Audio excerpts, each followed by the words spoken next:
네, 여러분 안녕하세요. 컴퓨터월드의 최동명입니다. 안녕하세요, 정은주입니다. 최동명 씨, 네. 컴퓨터 바이러스를 산답니다.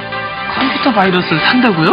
예. 그것도 무슨 소리입니까? 이 백신 프로그램을 만드는 회사가요, 네. PC통신을 통해서 이 컴퓨터 바이러스를 산다는 그런 광고를 내서 물의를 빚었다고 하는데요. 네. 이런 광고는 해커들의 그 바이러스 만드는 것을 부추긴다는 거죠. 아, 정말 듣고 보니까 그럴 것 같네요. 예. 그런 광고를 보면은 이제까지 그 바이러스 제작에 관심이 없었던 사람들도 예. 나도 한번 해봐 하고 동하겠는데요, 마음이? 그럼요. 그래서 컴퓨터 전문가들도 이렇게 바이러스를 산다는 광고를 내는 거는 네. 해커들이 새 바이러스를 만들 수 있다고 우려를 한다고 해요. 네, 요즘 이 가뜩이나 이 PC 통신 또 인터넷을 통해서 해커들의 활동이 많아지고 또 활발히 그러네요. 진행되고 있다 그러거든요. 예. 그런데 이런 시점에서 그 악성 바이러스를 부추기는 그런 공개 거래 행위가 이루어져서는 안 되겠죠. 물론 이 없어져야죠. 광고를 낸 광고주 측 좀 각성을 해야 될 것 같은데요. 네, 광고를 낸 측이요. 트렌드 코리아 측인데요. 네. 이 측에서는 이 백신 프로그램을 만들기 위한 자료를 얻은 것뿐이다 라고 생각을 했다고 그러는데 네. 그거는 좀 생각이 짧았죠, 김배 선생님? 안녕하세요. 언제나 따뜻한 남자 김배입니다. 야, 저는 처음에 저도 그 통신하면서 그 편지를 봤는데 예. 그 바이러스를 치료하는 치료약을 난 구입하는 줄 알았는데 그게 아니더라고요. 저 은지 씨 말대로 예. 바이러스를 산대요. 그것도 단돈 10,000원에. 저는 깜짝 놀랐는데 전 생각이 짧았어요. 그 자기 입속만 차리려는 어떠한 상황 같아가지고 예. 조금 기분이 안 좋았어요. 맞아요. 글쎄 말이에요. 요즘 가뜩이나 또 그 악성 바이러스 때문에 그 예. 여러 기업들 또 컴퓨터를 사용하는 데서 골머리를 앓고 있는 판에 그런 일이 일어나서는 안 되겠죠. 예. 그 올해만 해도 뭐 미니 바이러스라든지 뭐 방랑자 바이러스라든지 네. 이런 바이러스 종류가 78종이나 발견됐어요, 새로. 올 한 해 동안 예, 78종이 새로 발견됐다고요. 이 대부분이 그리고 또 10대나 20대 이 젊은 해커들이 만들어서 터트린다고 합니다. 예. 네. 그런 일 일어나서는 안 이거 좀 되고, 심각하죠? 이 컴퓨터 바이러스 매매 논란 더 이상 기사거리가 되어서는 안 되겠습니다. 네, 그렇죠? 그렇죠. 네. 저희 컴퓨터 월드 유익한 프로니까 빨리 문을 열어드려야죠. 네, 이번 컴퓨터 월드 문을 열어드리겠습니다. 오늘 네. 첫 번째 순서는요, 통신의 세계 준비되어 있습니다. 네, 오늘 통신의 세계는요, 동호회를 소개해드리는 날인데 어떤 동호회가 준비되어 있을까요? 김배 선생님? 네, 오늘은요, 이 매직홀로 들어가셔서 네. 예. 페인트 동호회를 한번 방문해 볼까 합니다. 그 페인트 동호회 그러면은 뭐 그림을 그리는 동호회랑 연관이 있는 겁니까? 맞습니다. 이 컴퓨터로 그림을 그리는 그런 동호회인데, 예. 뭐 진짜 첨단 동호회죠. 한번 소개를 해주시죠. 네, 일단 네. 매직홀로 들어가셔서요, 예. 동호회 중에서 예술 부문을 한번 클릭해 보십시오. 자, 다양한 예술 동호회가 있는 예술 동호회로 지금 들어오셨습니다. 이 중에서 우리 한번 들어가 보죠. 자, 먼저 공지사항부터 한번 보셔야겠죠? 네. 예. 자, 지금 활발한 활동들을 하고 있는데요. 이 중에서 이 내용들을 한번 읽어보도록 하죠. 뭐 11월 친목 모임이니, 뭐 11월의 추천 선정 작업이라든지, 그 다음에 뭐 11월 친목 모임은 과연 어떠한 것들이 있는지. 자, 이 중에서요, 11월 모임은 지금 친목 모임으로 이루어졌다라고 지금 나오고 있네요. 예, 많은 활동을 하고 있네요. 네네. 자, 이번에는 어떤 코너를 볼까요? 격월제로도 모임을 갖고. 저 장외 감상이라는 데가 있는데 한번 볼까요? 네, 비회원들이 그림을 감상하는 곳인가요? 그렇죠, 그렇죠. 이 장애 감상은요, 이 회원들이 그 쓰기가 유일하게 가능한 게시판입니다. 그러니까 회원들의 그림을 감상한 후에 이 비회원들이 이 감상문을 올리는 곳이에요. 네. 그러니까 비회원도 쓰기가 가능한 게시판입니다라고 나오고 있죠. 네. 예. 그럼 우리 한번 본격적으로 그림을 한번 보도록 할까요? 기대되는데요. 그렇죠. 자, 지금 추천 작품들이 이 달별로 지금 많이 올라와 있거든요. 네. 예. 지금 뭐 저는 잘 모르는 이런 작품들이 많이 올라와 있는데 예. 어떤 작품을 볼까요? 이 중에서 우리 하나 선택해 보도록 할까요? 예. 자, 이 추락이 나오고 예, 있네요. 추락이라는 작품인데요. 무슨 벌레에 관한 작품 같아요. 벌레 투성이다라는 메시지가 나오는 거 추락과 보니까. 벌레라. 어머, 저게- 목인가요? 네, 모기 같죠? 예. 사진보다 더 정확하죠? 네, 그 바늘 모양도 자세히 자, 그려져 이번엔 있고요. 그럼 다른 그림을 한번 보도록 하죠. 이 그림은 뭔가요? 그 추상화 같네요? 달리의 그 어떤 전위적인 그 화풍이 좀 제어주시겠나요? 글쎄요, 뭐 달리까지는 안 가더라도 뭐 어쨌든 초현실주의 기법으로 표현한 작품 같기도 하네요. 네, 예. 다음은요, 이 마지막으로 별들에게 물어봐. 제목이 재밌죠? 별들에게 물어봐. 네, 예. 이것에는요, 컴퓨터로 그림을 그리는데 필요한 질문, 그리고 그 질문에 대한 상세하고도 친절한 답변이 올라와 있는 곳입니다. 네. 예. 관심 있는 분들은 한번 들어가 보시면 참 도움이 되실 거예요. 네. 예. 오늘 페인트 동호회를 소개를 해주셨는데요. 저는 그림을 못 그리거든요. 근데 저같이 그림 못 그리는 사람도 가입할 수 있나요? 이 소질이 아니라 문제는 예. 관심이에요. 네. 관심만 있으시면 은주 씨 같은 분들도 예. 누구나 이렇게 참여할 수가 있습니다. 다행이네요. 네, 오늘은 김구혜 선생님께서요, 추천 예. 서비스 이 동호회, 페인트 동호회에 대한 소개를 해주셨는데요. 예. 이 페인트 동호회에 한 번쯤 가입해서 자기의 그 그림을 보는 안목을 높여보는 것도 괜찮을 것 같네요. 그럼요. 다음 통신의 세계는요, 탑 서비스 준비되어 있습니다. 네. 여러분들 기대 많이 해주시고요. 이번 코너는 여러분들이 또 기다리시던 코너죠? 네, 이영애 씨의 차세대 하드웨어 집중 분석 시간입니다.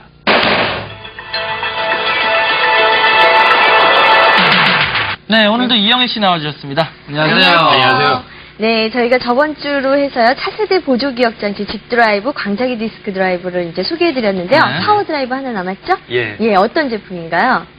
파워 드라이브는 여러분이 처음에는 파워 드라이브 그러면 뭐 힘 있는 드라이브인가? 이렇게 생각하실 수도 있는데 예. 그런 제품은 아니고요. 파워 드라이브는 이렇게 일본의 파나소닉사가 이 DVD 제품 많이 들어보셨죠? 그러니까 디지털 비디오 전 제품인데 네. 예. 앞으로 차세대 CD롬을 교체하지 않을까라고 많이 예상되는 제품이에요. 예. 그 제품이 아직 출시가 안 됐죠. 그러니까 그 틈을 이용해서 시장을 어떻게 선점해 볼까? 이렇게 생각하고 파나소닉사에서 미리 이렇게 출시한 제품입니다. 예, 그렇군요. 근데 그 저번 주에 우리가 광장 디스크 했잖아요. 그렇죠. 오늘은 파워 드라이브. 예. 그 차이점이 좀 있습니까? 일단 쉽게 말씀드리자면은 저번 주에도 약간 말씀을 드렸는데 파워 드라이브도 광자기 드라이브라고 볼 수 있어요. 네. 볼 수 있는 게 아니라 광자기 드라이브의 일종이에요. 예. 저번 주에 말씀드린 것처럼 보급형이라고 볼 수 있죠. 예. 그러니까 보급형이니까 그만큼 뭐 성능이 떨어질 수도 있지만 또 가격은 내려갈 수가 있고 뭐 그런 여러 가지 점이 있어서 여러분에게 뭐 좀 특수한 점에서 어필을 할 수 있을 것 같아요. 예. 제가 질문을 잘못했네요. 차이점이 있는 게 아니라 그럼 예. 유사한 점이 많다. 그렇죠. 이거죠. 아. 예. 네.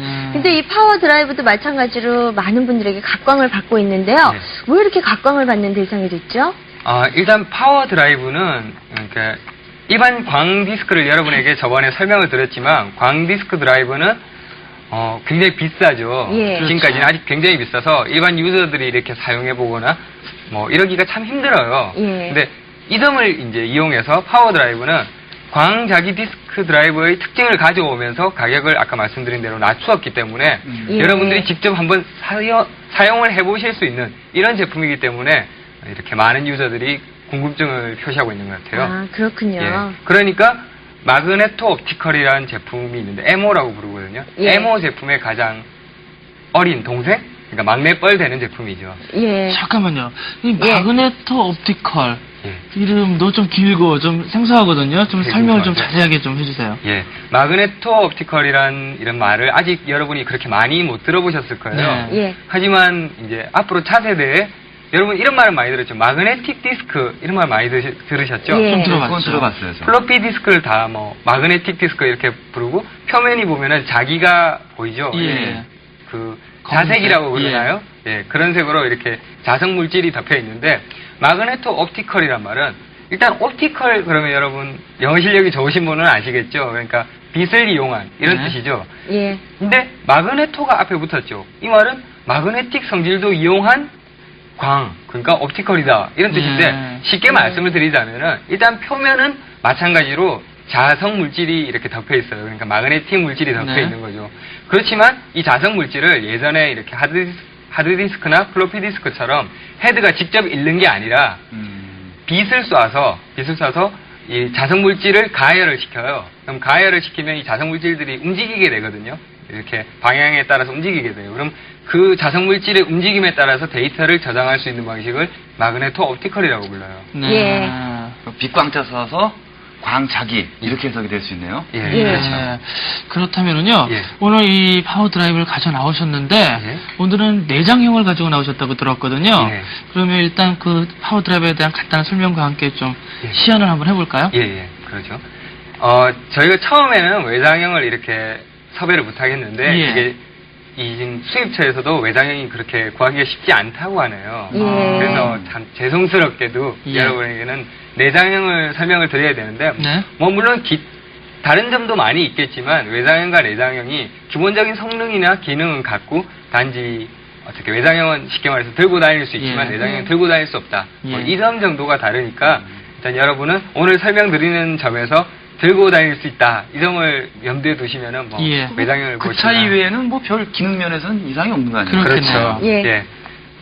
예, 내장형이니까 여러분에게 이렇게 제품을 보여드릴 수는 없고요. 드라이버는 이제 미디어를 여러분에게 한번 보여드릴게요. 네. 자, 어때요? 일단 그냥 보면은 5.25인치 디스켓을 뭐 여러 장 예, 겹쳐놓은 좀 쌓아놓은 것 같은. 그런 느낌이 들죠. 예. 하지만 이제 이 내부를 보면은 어때요? 네. 자, 아, 이게 중요한 부분이죠. 예, 중요하죠. 아, 자, 그때 그 광자기 디스크 미디어랑 예. 거의 비슷한 것 예, 같아요. 잘 예. 보셨어요.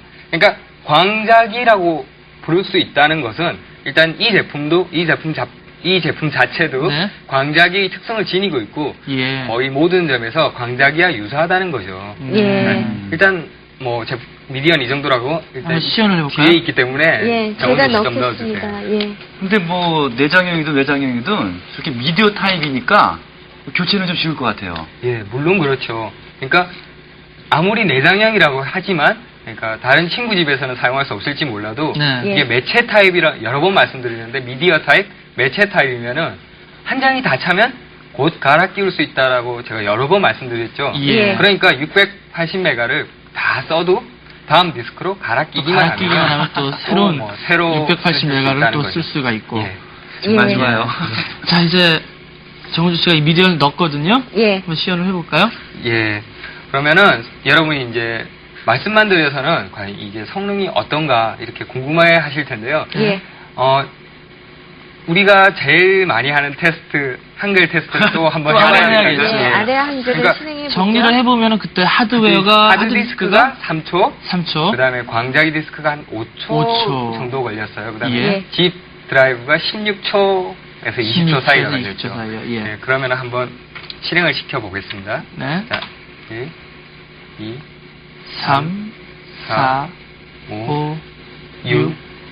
6초니까 저번에 광 디스크 드라이브하고 어떠세요? 거의 비슷한 수준이라고 그렇죠. 볼 수도 예. 있겠네요. 그러니까 충분히 광자기 디스크 드라이브와 경쟁을 벌일 것 같은 그런 예감이 예, 저는 그런 드는데요. 제품이네요. 예. 예. 그리고 이 제품의 경우에 가격대 용량비, 참 차세대 이렇게 저장 장치를 이야기할 때는 항상 가격대 용량비를 이야기하게 되는데요. 네. 예.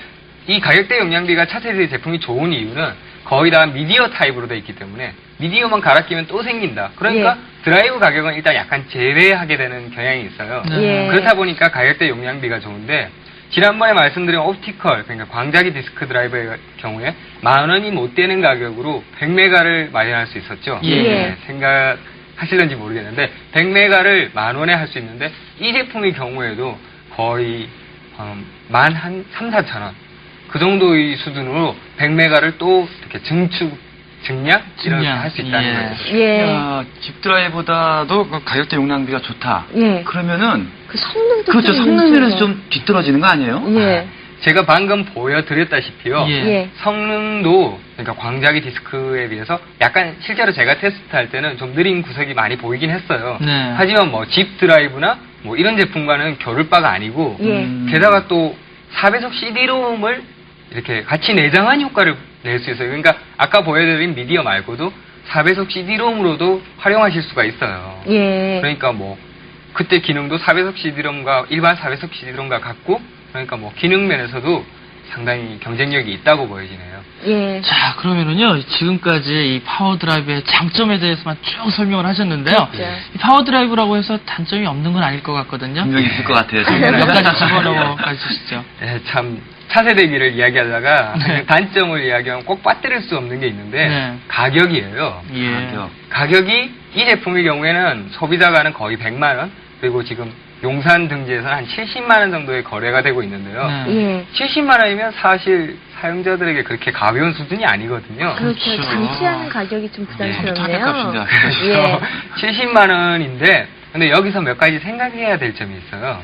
어떤 점이요? 70만 원이라고 그냥 하면은 굉장히 비싼 느낌이 들지만 네. 일단 이 제품은 4배속 CD-ROM을 호환하고 있기 때문에 이 제품을 쓸 경우에는 CD-ROM을 장착하지 않으셔도 된다는 장점이 있어요. 아, 그렇군요. CD롬과 호환이 CD-ROM 또 값을 있어요. 빼야겠구나. 그렇죠. 그러니까 일반 CD-ROM, 4배속 CD-ROM이야 뭐 20만 원 밑이지만 네. 15만 원 정도면 충분히 구입할 수 있지만 그렇죠. 이 제품의 경우에는 스커지 제품이기 때문에 네. 그러니까 스커지 제품의 4배속 CD롬의 경우에는 아직도 30만 원을 넘거든요. 맞아. 그러니까 70만 원에서 30만 원은 뺄 수 있다는 계산이 나오겠죠. 결론적으로 뭐 가격이 한 40만 원대라고 볼 수도 있겠네요. 예. 그리고 또 아까 제가 이 성능 면에서 좋다라고 말씀을 드렸지만 예. 제가 이제 실제로 테스트했을 때 여러분에게 지금 보여드리긴 좀 힘든 내용들인데요. 너무 시간도 걸리고 하니까 예. 작은 파일들 있죠. 굉장히 조그만한 파일들. 예. 조그만한 파일들을 이렇게 연속으로 뭐 몇백 개, 몇천 개를 카피할 때는 아무래도 하드 디스크나 실제 광 디스크 드라이브보다는 좀 느린 속도를 보였고요. 또 이렇게 AVI나 동영상을 돌릴 때도 약간 좀 뒤지지 않나 하는 그런 생각이 들더라고요. 아, 네. 근데 예. 이 가격이나 뭐 이동은 그렇다 치고 예. 지금 미디어 쪽이 중요하거든요. 예. 그렇죠. 미디어의 경우는 어떻습니까? 미디어의 경우도 여러분 아까 보셨지만 지난 방송에 옵티컬 미디어도 보셨죠, 그죠? 네. 예. 옵티컬 미디어의 경우는 굉장히 단단하게 만들어놨어요. 예. 그죠? 몇만 원짜리 거의 10만 원을 훅가하는 제품인데 그렇죠. 미디어도 예. 뭐 한정 잘못 날리면 몇백 메가가 이렇게 날아가는데 그렇죠. 미디어를 잘 만들 필요가 있잖아요. 예. 근데 이 제품의 경우에 제가 보기에는 그러니까 미디어를 둘러싸고 있는 외부가 조금 약하지 않나라는 생각이 들고요. 아, 그렇군요. 그러니까 제가 테스트하는 도중에는 에러가 없었지만 이게 오래 갈 수 있을까 이런 예. 걱정이 좀 들대요. 예. 네, 이렇게 장점과 또 장점과 단점을 이렇게 둘을 살펴봤는데요. 예. 아까 뭐 광자기 디스크와도 어떻게 보면은 대결할 수 있지 않을까 이런 말씀을 하셨는데 이 그 경쟁 기종이라 그럴까요? 경쟁 경쟁 상대는 상대. 어떤 게 있을까요? 예, 경쟁 상대 그럼 참 파워 드라이브가 경쟁 상대가 많아요. 네. 어떻게 말하면 특성이 없다라고 말할 수도 있고 어떻게 말하면 여러 제품의 특성을 동시에 가지고 동시에 있다라고도 가지고 말할 수 있죠. 예. 말할 수 있죠. 자, 첫 번째로 보면은요. 이제 광 디스크의 보급형이라니까 광 디스크와의 한판 접전은 이렇게 피할 수가 그렇죠, 없겠죠. 피할 수 있죠. 예. 예. 광 디스크 드라이브보다 만약에 장점을 먼저 말씀드린다면은 가격이 훨씬 싸죠. 예. 저번에 말씀드렸다시피 광 디스크 드라이브 같은 경우에는 뭐 몇백만 원, 200만 원대, 그렇죠. 뭐 300만 원대. 호가하니까 가격 면에서는 상당히 장점을 가지고 있어요. 유리하고요. 근데 이제 반대로 광자기 디스크 드라이브보다 이렇게 떨어지는 점이라고 말씀드린다면은 예. 좀 용량이 작죠. 예. 사실 광자기 디스크 드라이브는 차세대 하드 디스크 드라이브를 대체할 제품으로 이렇게 알려져 있는데 예. 650이나 680메가로는 현재 이 기가급을 이렇게 자꾸 넘어가는 하드 디스크를 대체하기에는 좀 부족함이 있지 않나라는 생각도 들고 예. 또 성능 면에서도 일반 광자기 디스크 드라이브보다는 좀 아까 보셨다시피 예. 좀 떨어지는 성능을 보이니까 그런 면에서는 좀 약하겠죠. 예. 그 다음에 그 다음에 두 번째로 집 디스크 드라이브. 예. 여러분 첫 회 보셨죠? 그러니까 네. 저희가 소개해드린 첫 회인데 집 디스크 드라이브에 비해서는 가격이 또 비싸요. 예. 광자기보다는 싸지만 집 드라이브는 상당히 저가하니까 그렇죠. 20만 원 정도면 구입할 수 있으니까 네. 이 70만 원이라는 가격이 집 드라이브와 이렇게 경쟁하기엔 좀 불리한 조건으로 작용하죠.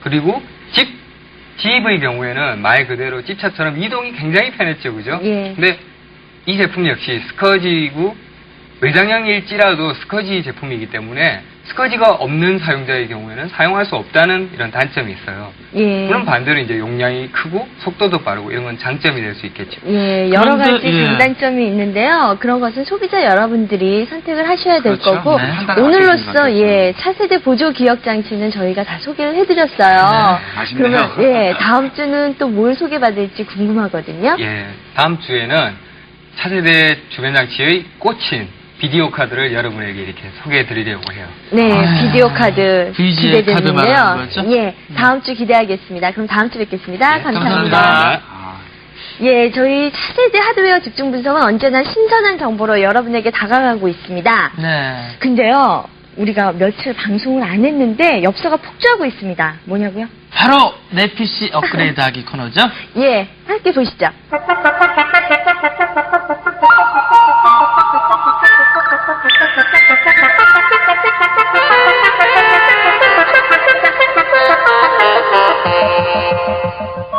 인터넷 사용 시 전송 속도가 너무 느려가지고 깝깝하거든요. 어떻게 쓰면 좋을까요? 네, 바야로 인터넷 열풍이라고도 하는데요. 통신에 대한 관심이 그만큼 높아지고 있겠죠. 14,400bps급의 모뎀에서 그리고 28,800bps급의 모뎀하고 차이가 전송 속도 면에 있어서도 3배 이상 차이가 납니다. 더욱이 멀티미디어, 동화상이라든가 음성 서비스까지 원활하게 지원받기 위해서는 28,800bps가 기본적으로 장착이 되어 있어야 되겠는데요. 오늘은 장착되어 있는 14,400bps급을 28,800으로 업그레이드 해봅니다.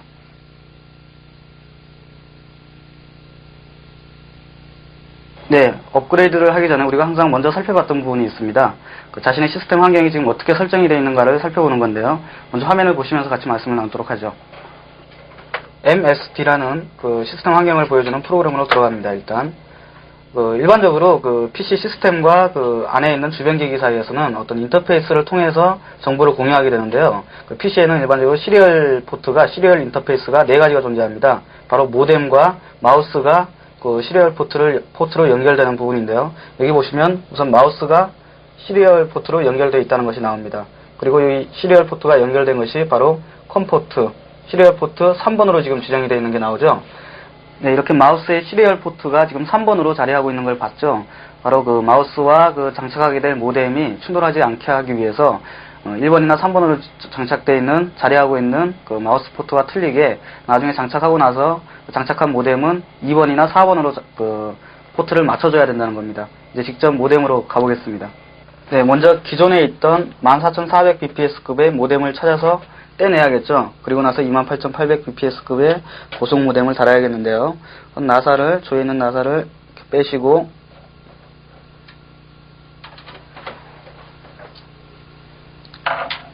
항상 말씀드렸듯이 모든 카드는 맨 끝부분을 이렇게 잡으시고 칩에 이렇게 손상이 되지 않도록 자연스럽게 이렇게 빼주시면 됩니다. 그리고 모뎀을 찾으실 때는 뒷부분을 보시면 나중에 전화선을 연결할 그 단자가 이렇게 자리하고 있는데 이 부분은 일단 설치를 끝낸 다음에 어떤 단자가 들어갈 것인가를 자세하게 말씀드리기로 하고 모뎀을 찾기 위해서는 단자가 있는가를 먼저 확인하라는 말씀을 드립니다. 이제 14,400bps급을 빼셨으면 28,800bps 고속 모뎀을 다셔야 되는데요. 다시기 전에 먼저 살펴봐야 될 부분이 있습니다. 모뎀은 콤포트 4로 지금 맞춰야 됩니다. 마우스가 1번과 3번으로 지정이 되어 있기 때문에 4를 맞추기 위해서는 이렇게 모뎀 뒤쪽을 보시면 이렇게 안내문이 이렇게 나와 있습니다. 컴포트 4는 두 번째를 온시켜라, 밑으로 내려라 라고 이렇게 명령이 되어 있죠. 보시면 1번부터 5번까지가 있는데 두 번째 거를 이렇게 내리시면 컴포트 4로 일단 설정이 된 겁니다. 여기까지 하신 뒤에 이제 꽂으시면 되겠죠. 네, 꽂으실 때도 아까 뺄 때와 마찬가지로 이렇게 끝부분을 잡으시고 빈 슬롯에 꼭 맞추셔가지고 이렇게 집어넣습니다. 단 모뎀은 그 일반적으로 그 영상 카드나 VJ 카드와 같이 그 열이 많이 발생하는 카드와 같이 바로 옆에 장착을 하게 되면 모뎀 역시 열이 많이 발생하기 때문에 카드에 충돌이 생기고 손상이 있을 수가 있습니다. 그래서 그 영상 카드나 엠팩 보드나 뭐 오브레이 보드 같은 거나 그리고 VJ 카드는 될 수 있으면 좀 떨어진 곳에다가 설치를 하시는 게 좋습니다. 이 경우에도 지금 사운드 카드가 바로 옆에 있고 그 밑에 영상 카드와 그 VJ 카드가 이렇게 자리하고 있죠. 네, 여기까지 모뎀을 슬롯에 꼭 장착을 잘 하셨으면 이제는 모뎀 뒤에 있는 그 라인 단자에 그 전화선을 연결하는 순서가 남았겠죠. 모뎀 스스로 그냥 작동을 하는 것이 아니니까요. 그 부분을 보도록 하겠습니다.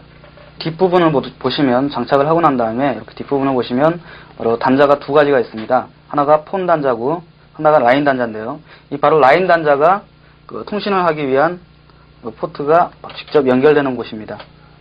이렇게 연결을 시키고요. 옆에 있는 폰 단자를 가끔씩 그 통신하기 위해서 이쪽으로 연결하시는 분이 있는데 이 폰 단자는 직접 전화기와 연결할 수 있는 그런 포트가 직접 이렇게 연결되는 곳이거든요. 예, 간혹 가다가 폰 단자와 라인 단자를 이렇게 구분을 못 하시고 폰 단자에다가 그 통신 포트를 꽂으신 다음에 통신을 해보시는데 안 된다고 말씀하시는 분들이 있습니다. 그리고 그거는 당연하겠죠. 바로 라인 단자가 통신을 이용하기 위해서 꽂아야 하는 포트 자리이기 때문에 폰 단자는 없어도 되는 거죠. 이 뒤쪽에서는 일반적으로 전화선을 갈라서 라인 단자를 만들어서 통신을 이용하기 위해서 꽂아야 되는 경우도 있으니까요. 따라서 이 라인 단자는 항상 이렇게 통신을 위해서는 꽂혀 있어야 되는 겁니다. 여기까지 하셨으면 이제 통신 프로그램을 직접 실행을 시켜보도록 합니다. 예, 이야기 6.1 프로그램을, 통신 프로그램을 깔았는데요. 이 6.1 프로그램 안에는 다시 바람이라는 그 실행 파일이 하나 있습니다. 이 실행 파일은 그 모뎀의 그 통신 환경을 설정할 수 있는 그런 프로그램입니다. 엔터키를 치시면 이렇게 VGA 모드하고 허큘리스, 이건 흑백이죠. VGA를 다시 누릅니다. 누르면 현재 그 통신, 아까 전에 그 설정이 되어 있던 그런 통신 환경이 나옵니다. 여기서 주의 깊게 볼 부분은 바로 세 부분입니다. 초기화 명령 부분하고 초기화 명령이 AT&CI B0로 지금 설정이 되어 있고요. 그 다음에 모뎀과 관련해가지고는 포트 번호를 엔터키를 다시 치시면 아까 우리가 컴4로 작성을 해뒀듯이 거기를 다시 한번 지정을 해줍니다. 그리고 전송 속도가 기존에는 14400으로 설정이 되어 있었죠. 14400bps급의 모뎀이었으니까. 그러나 28800bps를 새로 달았으니까 28800bps 같은 경우는 57600bps 수준의 그런 전송 효율을 나타낼 수가 있습니다. 그래서 57600으로 다시 설정을 해줍니다. 여기까지 하신 다음에 F10키를 누르시고 빠져나오시면 되죠. 여기서 바로 이야기 프로그램으로 들어가게 됩니다. 들어가면 이야기 프로그램 내에서도 그런 포트나 전송 속도를 확인할 수 있는 부분이 있습니다. 이렇게 치시면 모뎀 쪽에 있죠. 모뎀 쪽으로 가면 상태 바꿈이라는 것이 있습니다. 여기 들어가면 컴4로 통신 포트가 설정이 되어 있고 선로 속도, 전송 속도가 지금 방금 지정했듯이 57600으로 지정이 되어 있습니다.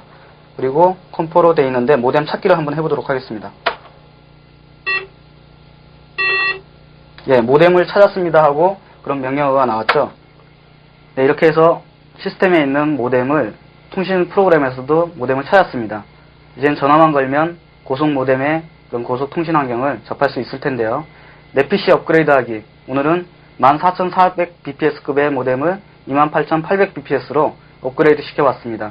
예, 업그레이드 하신 분 축하드리고요. 김조인 기자 너무 수고 많으셨습니다. 네, 이번 순서는요, 우리 예. 컴퓨터 월드의 꽃이죠. 물어보세요 코너입니다. 예, 이번 주엔, 오늘은요, 성북구 안암동에서 송기열 씨가 보내주셨는데요. 네. 제 컴퓨터에 윈도우즈 3.1에서 소리가 나지 않거든요. 어떻게 하면 될까요? 하는 질문이었습니다. 김배 선생님. 네. 네, 이것은요, 윈도우에서 이 사운드 카드 드라이버를 등록해 주셔야 됩니다. 등록하는 방법은 간단합니다. 먼저, 기본 프로그램의 제어판을 선택하시고요. 제어판에 들어가시면 제어기라는 항목이 있거든요. 이곳을 클릭하시면은 그 선택, 추가할 수 있는 버튼이 나옵니다. 이곳에서 추가를 하시면 쉽게 해결이 됩니다.